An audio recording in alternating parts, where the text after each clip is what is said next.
Forgive my voice cracking a little bit, but the adrenaline and the emotion is still high. There were a number of congressmen and congressional staffers who help us lying on the ground. One of them was wounded. Who needs no forgiveness. Alabama Congressman Mo Brooks. He was talking to us live just moments after the worst day of his life, a day in which he showed what we would all hope we would do at our best in a moment of crisis. He was on that field, part of the GOP baseball team practicing, when that madman came and tried to gun them down. The game went on. It was played last night. Republicans and Democrats united on bended knee, praying for House GOP whip Steve Scalise. He remains in the hospital in critical condition at a Washington hospital. His doctors do say he made some improvement after the second round of surgeries. Congressman Mo Brooks played in that game, joins us now. Congressman, as we've said to you before, we want to thank you, not just for helping us understand those first moments, but for doing what you did for your fellow man on that field. How are you doing this morning? I'm better. I got a good night's sleep last night. Did not do so well the previous evening, and I'd be remiss if I didn't thank you, Chris, and you, Allison. Y'all didn't have to do this, but after the events of Wednesday, you got in touch with me either by a text or a telephone call, and I want you to know that those off-air communications, expressions of sympathy, were very much appreciated. Well, Congressman, I can't tell you how many people around the country have come up to us both and tell us how gripped they were by your vivid and clear-headed recall of the moments of that ambush and the attack. So what have these next 48 hours been like for you? Well, we tried to play a baseball game last night. A lot of bipartisanship before the game. We went from the first base to the third base position, Republican, Democrat, to try to communicate to the American people that while we fight vigorously in the House floor and the Senate floor, we're friends outside of that political arena. I will add that as I was standing there in the group from first to third base, I saw David Bailey. He's the Capitol Police officer on crutches near the third base dugout, and something compelled me to go over there, and I asked him if I could hug him. He said yes, and I'll always remember him and the sacrifice, the courage that he showed on behalf of the members of the United States Congress and our staffs and the other people who were there. The bipartisanship before the game was wonderful. I'll tell you that. Once that first pitch was thrown, the bipartisanship ended. The Democrats just abused us. Cedric Richmond, he had his curveball. It was on. They were hitting ropes off of our pitchers. Our fielding was not as good as it should have been, and hence it was an 11-2 beating. I asked before the game if the Democrats would be a little bit easy on us. They assured us that they would be, but by golly, once that first pitch was thrown, that bipartisanship was gone. Well, there should be an investigation into whether or not he was scuffing the ball. Everybody thinks the curve was breaking a little bit too much last night. It was a heck of a pitch. But the trophy didn't go to the Democrats. Where did it go? Well, now, that's a two-edged sword. The Democrats were kind enough to return. Normally, the winning team keeps the trophy for a year, and it's the manager has it in his office. And the Democrats decided to give this year's trophy to the Republicans and Steve Scalise. And that's a very kind thought on the one hand.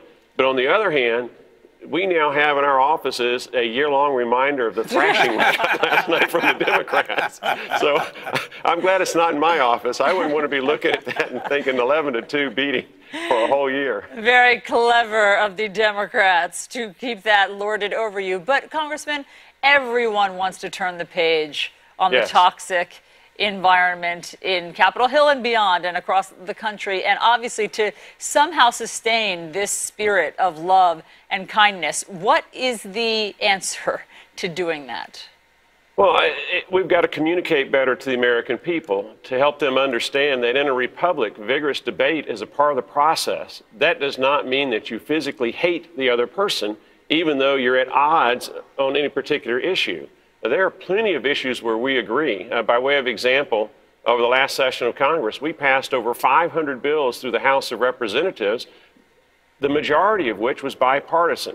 Now, of course, that doesn't get the kind of media coverage because the clash creates more interest than does the agreement. But I hope the American people will please understand that while we have these vigorous debates and while strong words are often used to express the positions that we hold, after we have been in that arena, we can go out and have lunch together. Our spouses and the congressmen can go on trips together, and we can have really good times. So you've got two different personalities. And overall, though, the relationship between the Republicans and the Democrats is quite good on a social level and on a personal level. Now, granted, we have disagreements on the policy issues, and we've just got to get the American people to understand that this vigorous discourse is a part of having a republic, and it's preserved us well and done us well as a country now for over 230 years. Well, they only know what you show, and when you have either the ugly tweets from the president or the hostility exchange between parties, that's what they wind up taking away. So the more they see the comedy that you're speaking to, the better their perception will be. But the reason that we were reaching out to you, Congressman, is because, yeah, it'd be nice to see something come out of politics. But what happened on that field went way beyond politics. And for you to live through something like that and to do what you did on that field, and a lot of the men out there did it. When I learned from Williams yesterday and the kid Micah, who got, Zach Micah got hit in the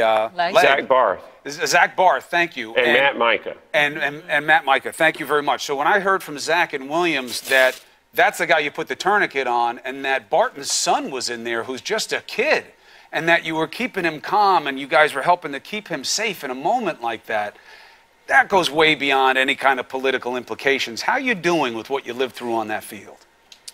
Well, when I think about it, I thank God for all the things that transpired that prevented me from being another victim, from being able to speak with you this morning.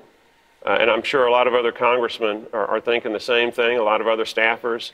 Trent Kelly, who was at third base, how in the world the shooter missed him from 10 or 15 feet away with a rifle, I don't know. Gary Palmer from the state of Alabama, Trent Kelly being from Mississippi.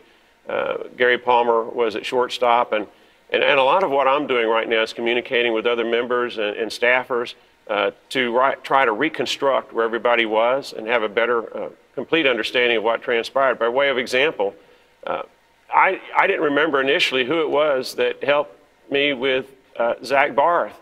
Well, the person who was next to me was Senator Jeff Flake. And for the life of me, I could not remember who that person was. So you're intensely focused on some things, but other things you're just totally oblivious to. And Jeff Flake, he did a great job during this 5 to 10 minutes of terror. Brad Winstrup from Cincinnati, Ohio, an MD, once things calmed down, he immediately rendered the kind of aid that was necessary and may have helped save the life of Steve Scalise during those critical moments in helping to stem the blood loss. And the humanity there was something that I hope that the American people will carry with them as they try to understand this distinction between when we're in that political arena and we're trying to communicate about a public policy idea and the rest of us, the rest of our time, the rest of our lives, and how we interact with each other on a friendly basis outside of that political discourse.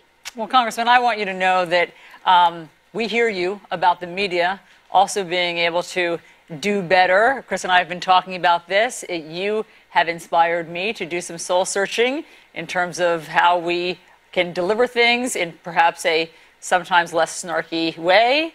You have inspired lots of people to sort of reach down and find their humanity today. So for being with us, and obviously we are watching very closely if this is a moment, a pivotal turning point. And you've given me a bunch of people to point to for those who want to attack public servants and say, if you want to know what those men and women are made of, look at what those guys did on that field. Look what they made it through. Look how many were back in suit and tie that day and the next day going back to work for their constituents. You're good. You were good men on that field, and you did the right thing, and you have our respect. And we hope that you are well, Congressman.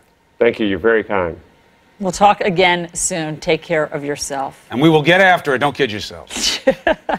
you can get after it. That's I mean, obviously, and do reporting with somehow a more open heart. You can test without making your opponent detestable. There you go.